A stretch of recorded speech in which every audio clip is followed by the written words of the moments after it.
พระพุทธเจ้าขึ้นสู่แท่นหิ้งพระครับรับชมรักษาครอบครัวลูกหลานอยู่ไห้อยู่หน้าเทียงไห้เทียงหน้าสุขอันตรายใดๆมาใดๆอย่ามาใครจะมาสุขเด้อบาดขอเชิญ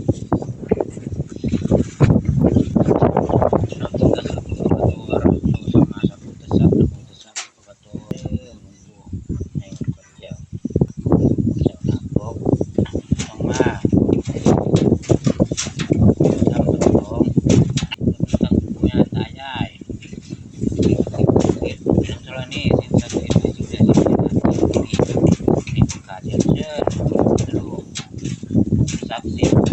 ในพระแก้วแท่นหิ้งพระเพื่อปกปักรักษาครอบครัวยังไงเทียงหน้าทำการเกษตรเป็นสุขอันตรายใดๆมาใดๆอย่ามาไกลอย่ามาชุนเด้อปัญหาอาชันเชิญปัญหาทำยากไป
ขึ้นหิ้ง